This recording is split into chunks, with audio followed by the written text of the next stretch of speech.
Under the fractured moon, a single drop of blood traced the curve of her lip like a forbidden prophecy, whispering of empires built on silver lies. Ilara stumbled through the whispering pines, the snow devouring her footsteps as if the earth itself conspired to erase her. The wind clawed at her threadbare cloak, carrying the distant howls of the pack that had once called her kin. Rejection burned deeper than any frostbite. It was a blade forged in the heart of the Alpha King himself, Thorn Blackthorn, whose decree had echoed through the frozen halls of Eldridge Keep. No vampire taint would sully his realm. And she, half-breed dhampir born of an Omega's desperate union with a shadowed Nightwalker, was the stain they could no longer abide. The cold seeped into her bones, a relentless companion since the moment they dragged her from the warmth of the longhouse. Her fangs ached with the thirst she dared not sate, a curse that marked her as other even among the outcasts. Ilara's breath came in ragged clouds, mingling with the metallic tang of blood on her tongue. Her own, from where she'd bitten back a scream during the trial. The elders had spoken of purity, of the moon goddess's unyielding favor for the pure-blooded wolves. But Ilara had seen the flicker of doubt in their eyes, the way Thorn's gaze had lingered on her not with hatred, but with a shadowed guilt that twisted like thorns in his soul. She collapsed against a jagged boulder, the rock's chill pressing through her cloak like accusing fingers. The symbol of her exile hung heavy around her neck, a silver locket etched with the crescent moon of the pack, now cracked and stained with a single dried droplet of her blood from the ritual cut. It was meant to be a talisman of belonging, passed from mother to daughter in the old ways. Her mother, an Omega healer whose love had defied the clan's ancient pacts, had clasped it around Ilara's throat on her 18th winter, whispering of hidden strengths and the goddess's subtle graces. But tonight, under the indifferent stars, it felt like a noose, a reminder that her blood, half wolf, half eternal night, made her a bridge too fragile for their world. The forest stretched endlessly before her, a labyrinth of ice-laced branches and shadowed hollows, where the wind sang dirges for the forgotten. Ilara's senses sharpened in the solitude, the dhampir gift awakening unbidden. She heard the crunch of distant paws patrolling the borders, smelled the acrid smoke of border fires lit to ward off the undead encroaching from the southern mists. Vampires, they called them. Monsters of the void, bloodthirsty shadows that preyed on the weak. Thorn had risen to kingship on vows of eradication, his sword dripping with their ichor after the Great Cull, when he'd led the packs in a war that painted the snows red for miles. Yet in his eyes during her banishment, Ilara had glimpsed the fracture, a king who hunted monsters while haunted by his own. "Why me?" she murmured to the night, her voice a fragile thread swallowed by the gale. The question clawed at her insides, mingling with the hollow ache of loss. She was no full vampire, no soulless predator. Her wolf heritage granted her the pack's fierce loyalty, the moon's pull on her shifting form. But the thirst came with the darkening skies, a hunger that twisted her into something feral, something feared. The pack had tolerated her in the shadows, useful for scouting the vampire lairs, her hybrid senses piercing the gloom where pure wolves faltered. Until the whispers grew, a raid gone wrong, bodies drained under a blood moon, and suspicion falling on the dhampir girl who returned smelling of night and secrets. Ilara pressed her palm to the locket, feeling the blood-flecked silver warm faintly against her skin, as if it pulsed with a life of its own. Was this the goddess's jest? To birth her into a world of fangs and fur, only to cast her into the wilds where true vampires roamed? The wind shifted, carrying a low, mournful uivo from the peaks, perhaps a lone wolf, or the echo of her own divided soul. She rose, legs trembling, and pushed onward, the snow deepening to her knees. Exile was not just banishment. It was an unraveling, thread by thread, of the self she'd clung to. Freedom tasted of isolation, a bitter draught that quenched no thirst. As midnight crept closer, the moon hung low, bathing the treetops in silver light that danced like specters on the frost. Ilara's vision blurred with exhaustion, but a prickle of instinct halted her. A scent on the breeze. Not wolf, not vampire, but something wounded and regal, laced with the coppery bite of fresh blood. Her hand instinctively went to the locket, its chain biting into her flesh. In the distance, through the veil of falling snow, a shadow moved against the white expanse, a figure cloaked in midnight fur, staggering from the tree line, eyes gleaming with the feral gold of an alpha in torment.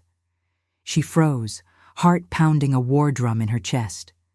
The king had sworn no undead would breathe his air, yet here, in the forsaken wilds, fate mocked his oaths. Who, or what, approached through the storm? And why did her blood sing in recognition, as if the locket itself yearned to unlock a door long sealed? The snow swirled like vengeful spirits as the figure emerged from the tree line, his form cutting through the storm with the deliberate grace of a predator felled yet unbroken. Ilara's breath caught, a sharp inhale that tasted of pine and peril, her dhampir senses flaring to life in the moon's unforgiving gaze. He was no phantom of the wilds.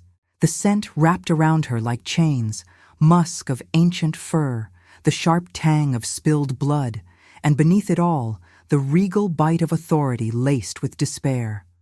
Thorn Blackthorn, king of the Eldritch packs, alpha of alphas, the very blade that had severed her from her world. He staggered, one hand pressed to his side where crimson seeped through the rent leather of his cloak, staining the white drifts in erratic patterns that mirrored the cracks in her heart.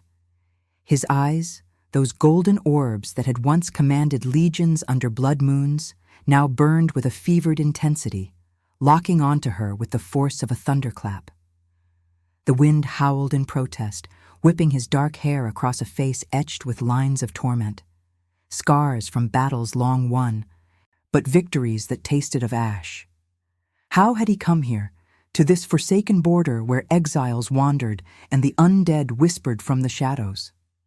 The king who had sworn eradication of her kind, now bleeding into the snow like any hunted beast. Fear coiled in Ilara's gut, a serpent twisting with the thirst that gnawed at her veins. She should flee. Instinct screamed it. The wolf in her blood, urging retreat from the one who had named her abomination. Yet curiosity rooted her, a forbidden pull that thrummed through the locket at her throat, its bloodied silver warming as if awakened by his nearness. The chain bit into her skin, a reminder of the pack's rejection, and in that moment she saw it reflected in him. The fracture of duty, the weight of oaths that bound tighter than iron.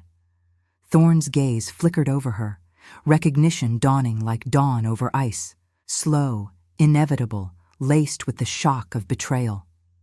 "You," he rasped, voice a gravelly timbre that cut through the gale, each word forged in pain. He took a step forward, boots crunching the frost, but his body betrayed him, knees buckling as fresh blood welled from the wound. A gash, deep and jagged, as if clawed by something with talons sharper than wolf's, vampire perhaps, or worse, the shadows of his own cursed past. Ilara's fangs ached in sympathy, the dhampir hunger stirring unbidden at the scent, metallic and vital, calling to the nightwalker blood she loathed. She recoiled, pressing back against the boulder, the cold stone grinding into her spine like judgment. "Stay away," she whispered, though her voice lacked conviction, trembling with the storm's fury. The moon hung above, a witness silent and stern, casting silver highlights on his armor, dented plates of steel etched with lunar crescents, now dulled by the night's assault. What madness had driven the king into these wilds? Whispers from the pack's edges spoke of unrest, traitors in the council, vampires massing in the southern crypts, and Thorn's relentless campaigns leaving him isolated, haunted by the ghosts of those he'd slain. Guilt, she realized, was his shadow, longer than any blade. Thorn straightened with effort, his free hand extending not in threat, but in a gesture raw with vulnerability, a plea unspoken. The border patrol. Ambushed, not wolves. His breath came in labored puffs, mingling with the falling snow. They came from the mist, fangs and frost. I fought alone. Alone. The word hung between them, heavy as the locket's weight. The alpha who led with unyielding strength, now felled by the very darkness he purged. Ilara's heart twisted, a pang of something perilously close to empathy piercing the fear. She knew ambush, knew the sting of betrayal. Her own trial had been no less a blade in the dark. Instinct warred within her, the dhampir urge to vanish into the night, to let the cold claim him as it would her. But the wolf's loyalty, diluted though it was, flickered like a torch in the wind. He was her king, once, the one whose decrees had shaped her fragile existence. And now, in his eyes, she saw not the judge, but the man. Melancholic, marked by the cull's toll, the lives he'd taken in the name of purity. "Why should I help?" she challenged, her voice steadier now, edged with the bitterness of exile. The wind carried distant weavos, echoes from the pack's heartlands, mocking their solitude. "Because the night doesn't discriminate," he replied, golden eyes holding hers, a spark of connection igniting despite the chasm. It was instinctive, this thread between them, alpha to outcast, hunter to the hunted, born not of warmth, but of shared ruin. Fear denied it, curiosity probed its edges, but neither could sever the gaze that bound them under the moon's watchful eye. Ilara's fingers brushed the locket, feeling the dried blood flake like old promises, and for a fleeting moment she wondered if the goddess wove fates not in silver, but in scarlet. He collapsed to one knee then, the snow blooming red around him, and the choice loomed visceral: turn away or bridge the divide with hands that trembled from cold and forbidden longing. The storm raged on, indifferent, as the first flakes settled on his lashes like tears unshed. And now, I invite you to leave a trace of your presence in the comments. Tell us where in the world you're watching from, and the exact hour you hear this story. We wish to know how far these northern confessions travel and at what moments of the night they find you. Ilara's hesitation shattered like thin ice under the weight of his labored breaths, each one a ragged plea echoing the storm's fury. She lunged forward, the snow yielding beneath her boots with a muffled crunch, her hands, cold and trembling, reaching for the king who had cast her into this abyss. Thorn's body sagged against her as she caught him, his weight a sudden anchor, pulling her deeper into the drifts. The scent of his blood enveloped her, thick and intoxicating, stirring the dhampir thirst like embers in a dying fire. She fought it, jaws clenched, fangs pressing against her lower lip until a fresh trickle of her own blood mingled with the metallic warmth on her tongue. The locket at her throat pulsed hotter now, its bloodied crescent seeming to throb in rhythm with his faltering heartbeat, as if the goddess herself urged her onward through this forbidden tether. "Easy," she murmured, more to herself than to him, guiding his arm over her shoulder. His cloak, heavy with frost and ichor, dragged like a shroud as they stumbled toward the tree line, where the pines huddled like silent sentinels. The wind whipped at them, carrying the faint, acrid whisper of approaching shadows, scents alien to the pack's wild musk, laced with the decay of ancient crypts and the chill of unlife. Vampires. Not the feral stragglers of the borders, but something organized, their howls a discordant symphony rising from the southern mists. Thorn had wounded them, she sensed it in the blood's trail, but they pursued, drawn by the promise of royal viti. They breached the forest's edge, branches clawing at their forms like jealous lovers, until Ilara spotted a hollow beneath an overhanging cliff. A shallow cave mouth, veiled by icicles, its entrance dusted with fresh powder.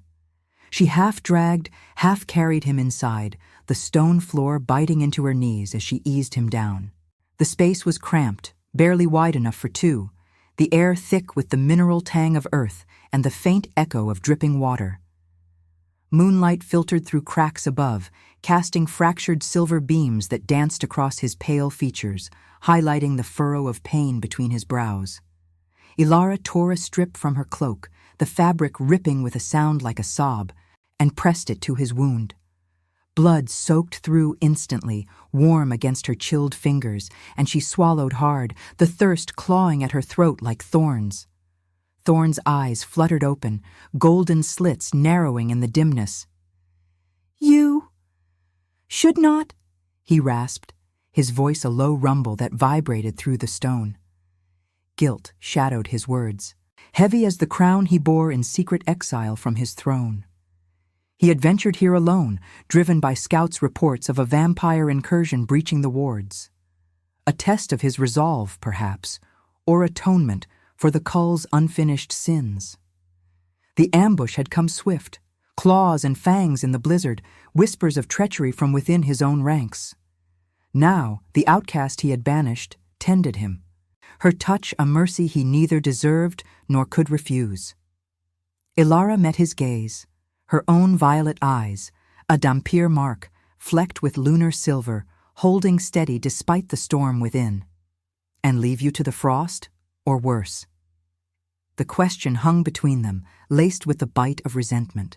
She worked methodically, binding the gash with deft hands honed from years of shadowed healing in the pack's fringes.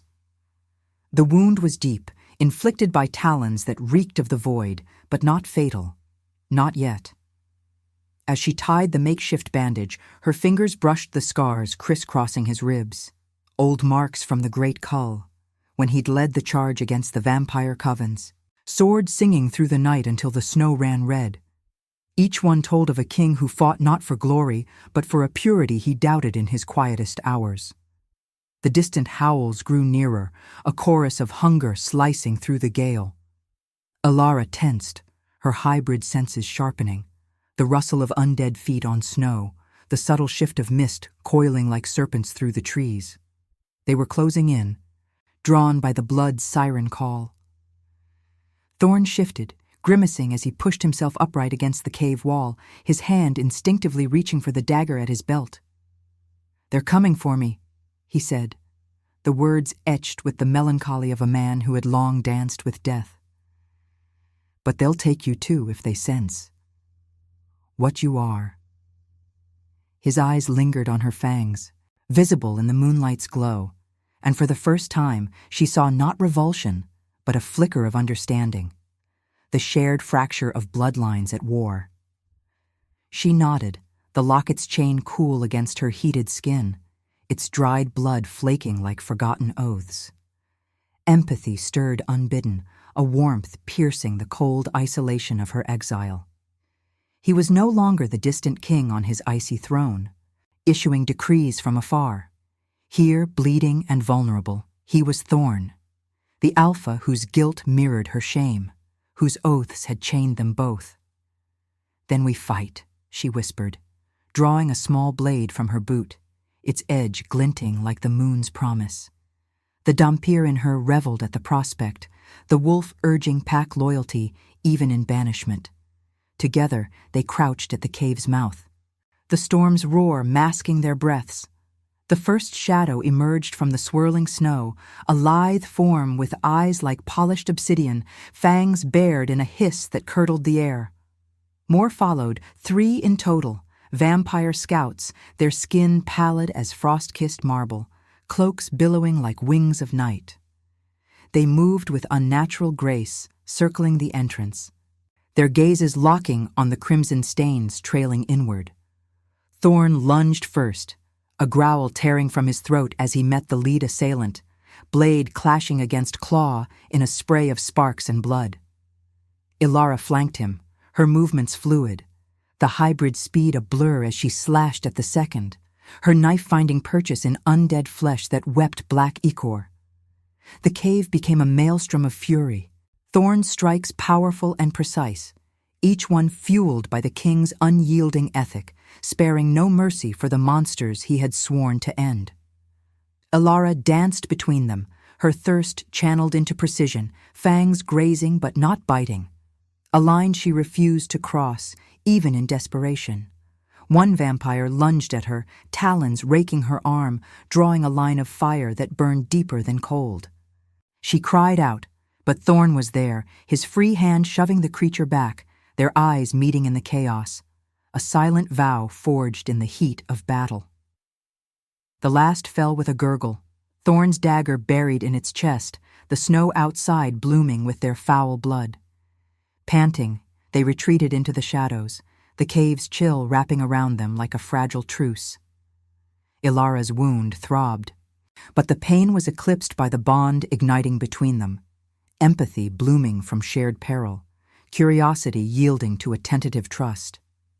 He tore another strip from his cloak to bind her arm, his touch gentle, reverent, as if mending more than flesh. "You fight like one of us," he said softly, golden eyes searching hers, the guilt in them softening to something perilously close to wonder. "And you bleed like any other," she replied, her voice steadying, the locket warm against her chest like a heartbeat shared. The storm outside raged on, but within, the divide narrowed, the moon's light weaving their fates in silver threads. Yet doubt lingered. Could a king redeem the outcast, or would duty demand he sever this nascent link? As silence fell, broken only by the drip of melting ice, Ilara wondered if the goddess's grace lay not in purity, but in the mercy of unlikely alliances. The cave's shadows clung like reluctant lovers, the air heavy with the mingled scents of spilled ichor and thawing frost, as Ilara leaned against the jagged wall, her bandaged arm a dull throb echoing the pulse of the locket against her skin. The fight's adrenaline ebbed, leaving a hollow ache that mirrored the king's weary slump beside her. Thorn's breaths came steadier now, the makeshift binding staunching the worst of his wound, but his golden eyes held a storm of their own. Guilt churning like the wind outside, where the snow had thickened into a relentless veil, muffling the world's distant cries. She watched him through half-lidded lashes, the dhampir thirst sated by the night's violence yet stirring anew at his proximity, a forbidden current pulling at the edges of her resolve. He shifted, the scrape of leather on stone breaking the fragile silence, and his gaze found hers again, probing deeper than before.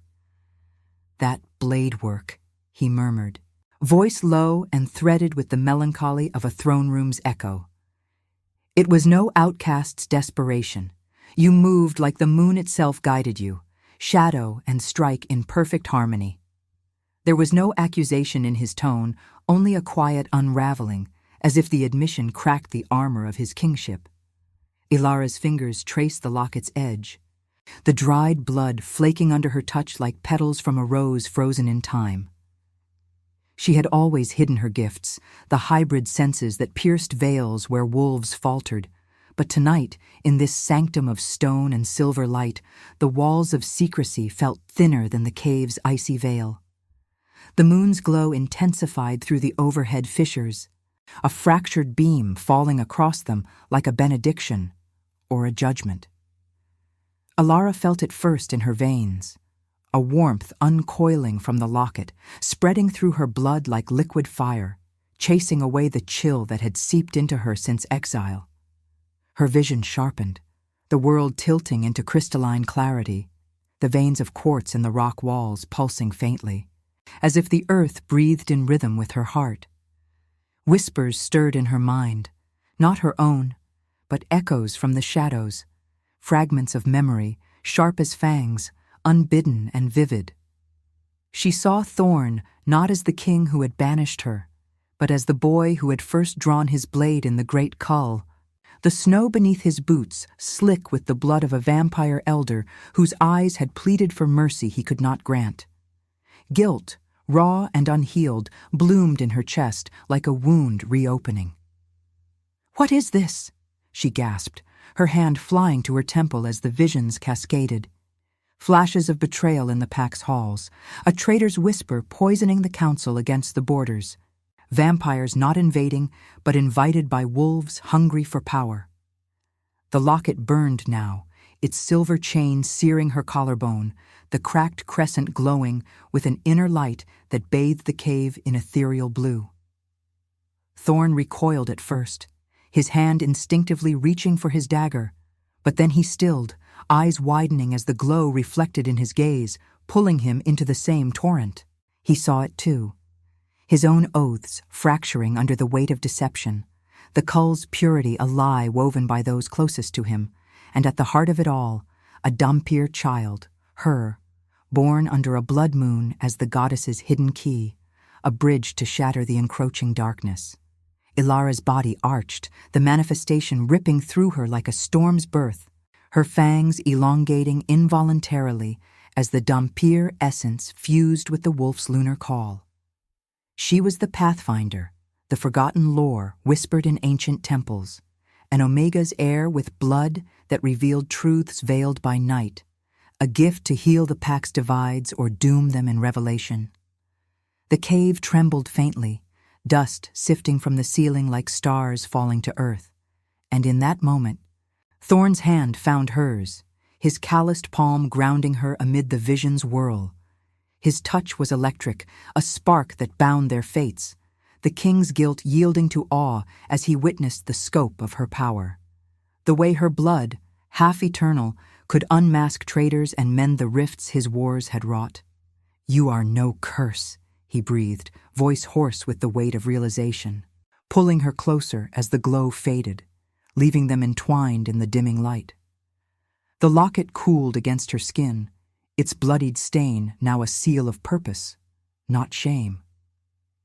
Ilara met his eyes, violet depths swirling with the remnants of sight, and saw the fracture in him mend slightly, the alpha who had sworn death to her kind, now glimpsing redemption in the very taint he feared. Yet doubt shadowed his wonder, duty warred with destiny, the crown's iron demands clashing against this visceral pull.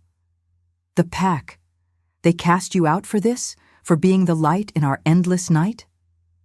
She nodded, the empathy from their refuge deepening into something profound, a bond forged not in passion, but in shared unveiling. The wind outside howled a lament, carrying the faint weevo of patrolling wolves, oblivious to the truths stirring in this hidden hollow. Ilara's gift had awakened, but with it came peril. To reveal the traitors would demand she return to the heart of the packs, facing the elders' judgment anew, her hybrid blood the proof they dreaded. Thorn's fingers tightened on hers, his melancholy gaze holding a promise unspoken, that she might be the salvation he had hunted in vain, the key to a reign untainted by lies. But as the moon dipped lower, casting long shadows across their forms, Ilara felt the dilemma coil like frost in her lungs. Embrace this role and risk annihilation, or flee into the wilds, leaving the king to his solitary throne of thorns.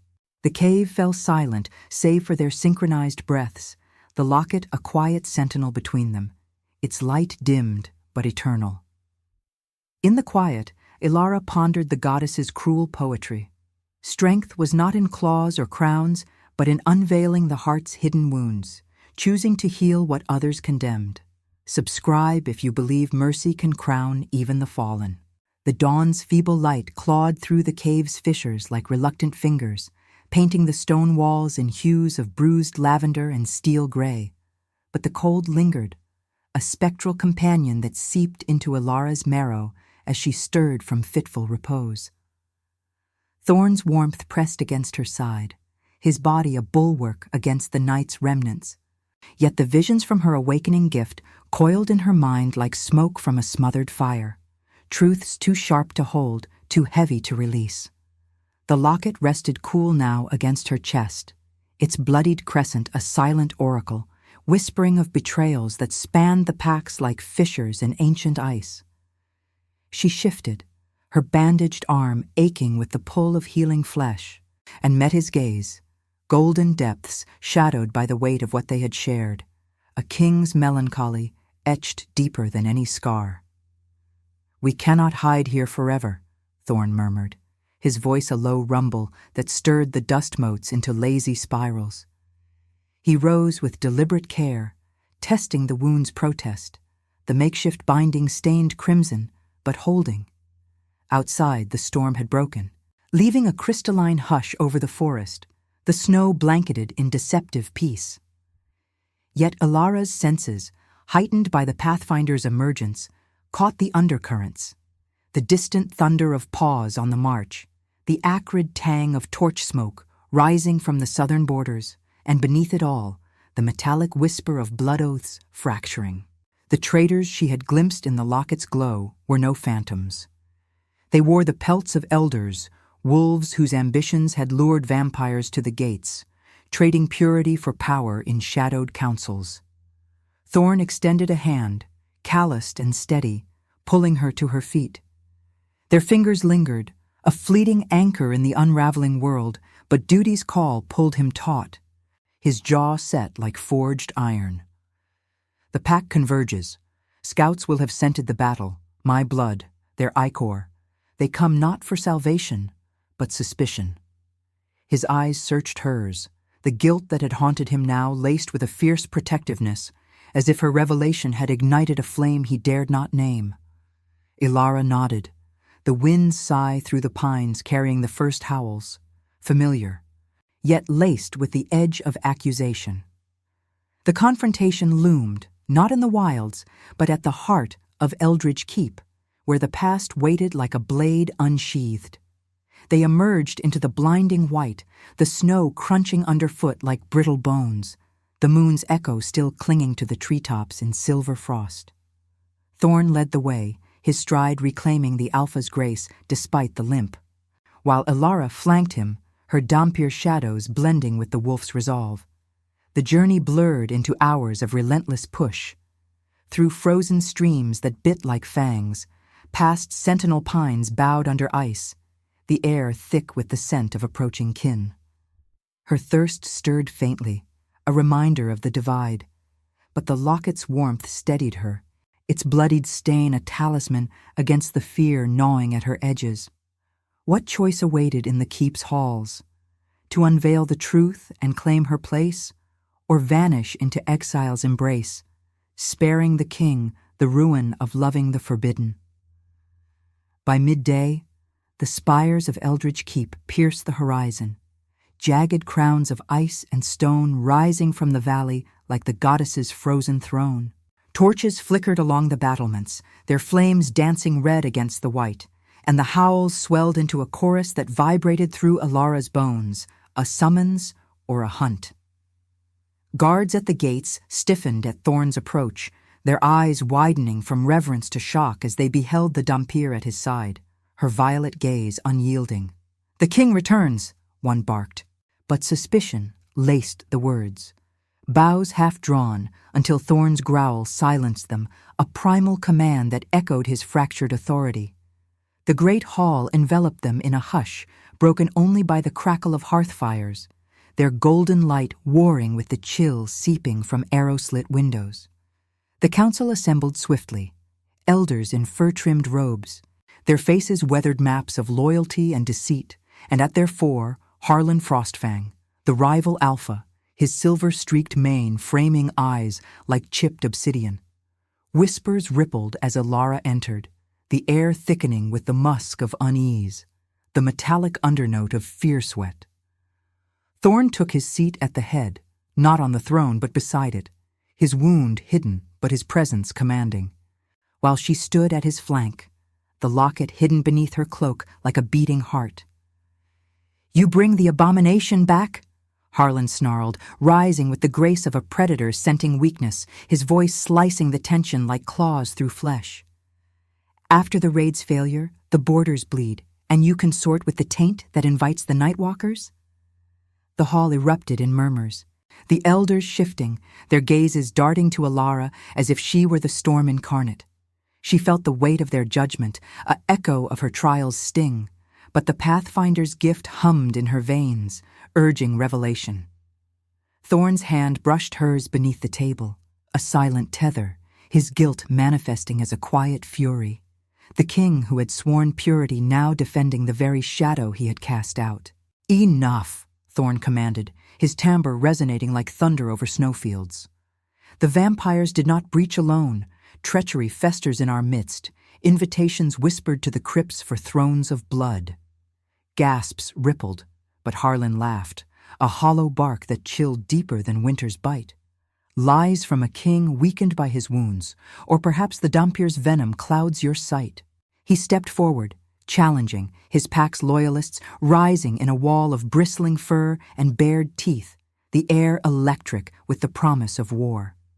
Ilara's hand found the locket, its chain warming as she stepped into the fray, violet eyes locking on Harlan's. The gift surged, unbidden, a cascade of visions spilling forth like blood from a fresh cut. Harlan's clandestine meetings in moonless hollows, pacts sealed with vampire gold, ambitions to topple Thorn and rule a realm of mingled night and fang. The hall fell silent as the images projected an ethereal light from her touch on the locket. Shadowed figures, exchanged oaths, the southern mists parting for undead legions at his command. Harlan recoiled, his facade cracking like thin ice. But too late. The elders murmured in horror, the truth a blade twisting in the pack's heart. "You!" Thorn growled, rising to face his rival, golden eyes blazing with the fire of betrayed kinship. The hall tensed, weapons half drawn, the choice moral and visceral. Forgive the traitor in mercy's name, or unleash war's red tide, staining the snows anew. Ilara's heart pounded. The bond with Thorn pulling her into the dilemma. Love demanded she stand with him, unveiling all, yet freedom whispered of retreat, sparing the packs from civil strife. Harlan lunged, claws extended, but Thorn met him mid-stride, their forms blurring in a clash of fur and fury, blood spraying across the stone like scattered rubies under torchlight. Ilara intervened, her hybrid speed a silver streak, fangs bared not in thirst, but resolve, pinning Harlan with a grip empowered by the goddess's grace. The rival yielded, gasping as guards seized him, the hall's echoes filled with howls of outrage and dawning clarity. Thorn stood over him, chest heaving, the weight of judgment in his eyes, not vengeance, but a profound sorrow for the pack's fractured soul.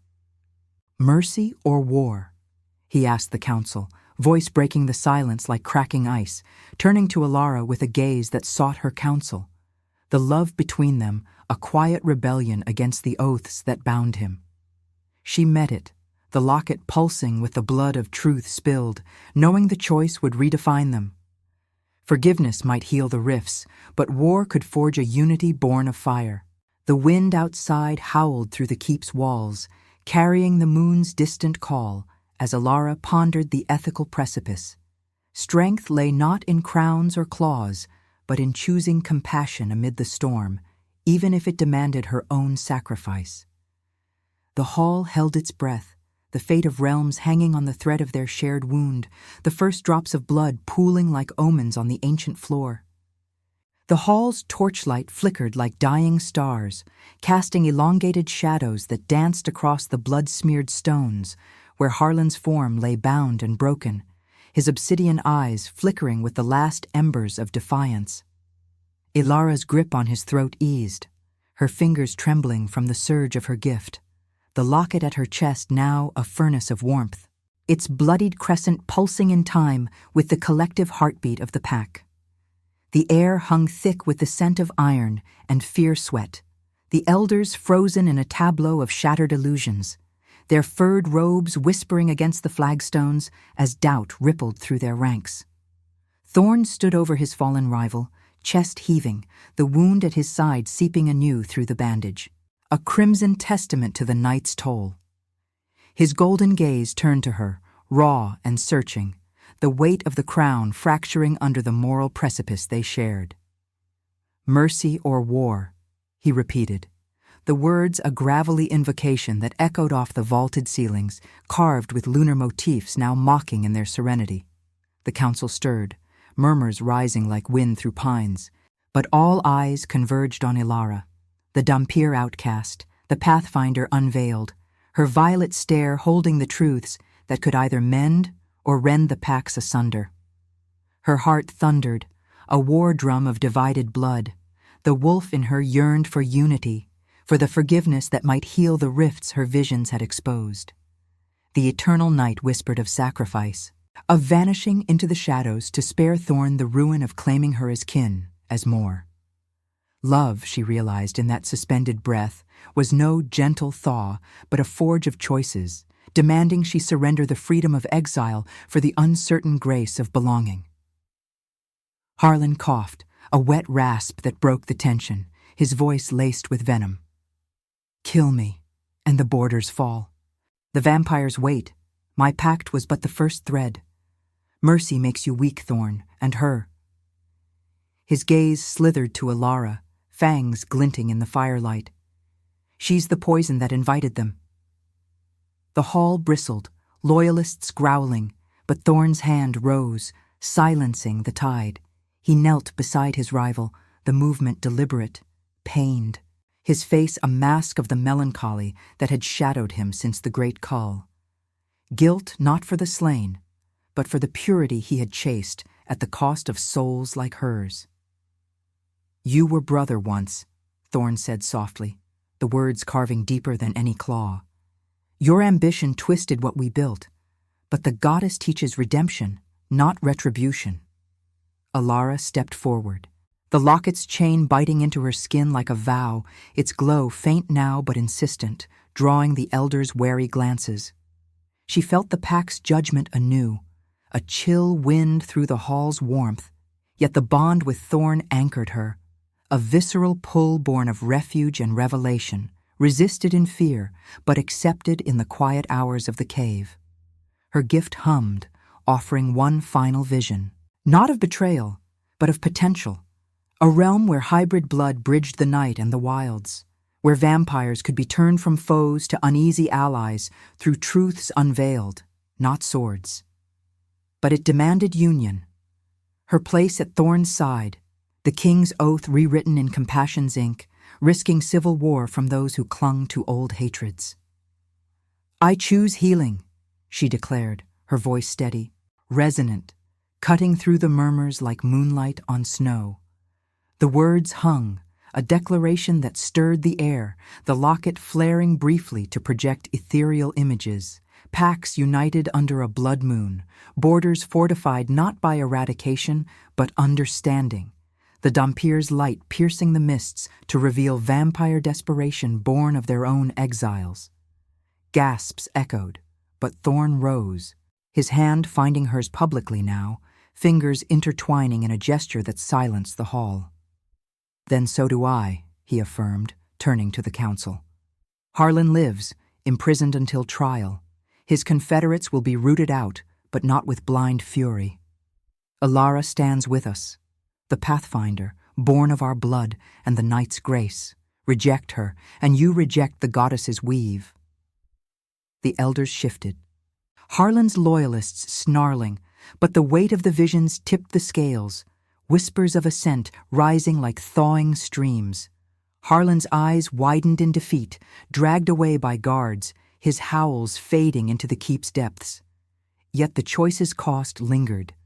Outside, the wind carried distant weavos of unrest, factions that might splinter in the night, forcing Thorn to war despite Mercy's crown. Alara felt it in his grip, the tremor of sacrifice. He would yield his solitary throne for this union, his guilt alchemized into devotion, but at the peril of his reign.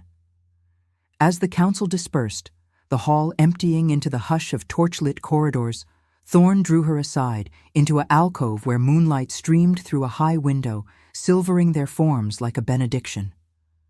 You could have fled, he murmured, his free hand tracing the locket's chain, thumb brushing the bloodied stain with reverence. Chosen freedom over this. Alara leaned into him, the warmth of his body chasing the exile's chill, her fangs grazing her lip in quiet vulnerability. And leave you to thorns alone? No. Redemption is our shared wound, healed not in isolation, but in choosing each other. Their lips met then, tentative at first, a seal on the Renascimento, a kiss tasting of blood and frost, fire and forgiveness, the Alpha's strength yielding to the Omega's subtle power. The keep stirred with tentative hope, Scouts dispatched to the borders under her guidance, the Pathfinder's gift-weaving strategies that turned invasion to parley. Weeks blurred into moons. The packs mending through uneasy truces, vampires retreating from the unveiled truths. Harlan's trial, a solemn rite that bound the realm in wary peace. Thorn's reign transformed, no longer a hunt for purity, but a quest for balance. His melancholy lifted by her presence, the dhampir queen at his side, her locket a symbol worn openly, its bloodied crescent the mark of rebirth. Yet shadows lingered, the eternal dance of power and compassion. But in their union, love proved the ultimate proof. Not a reward, but a deliberate forging, where rejection birthed destiny under the moon's eternal watch. In the quiet nights, as snow fell soft over Eldridge, Ilara would trace the scars on his skin, feeling the goddess's poetry in their shared pulse, the strength to choose mercy, even when it demanded the heart's own blood. If your heart beat alongside ours, like, comment, and subscribe. Because every soul that joins our moon keeps the flame of redemption alive.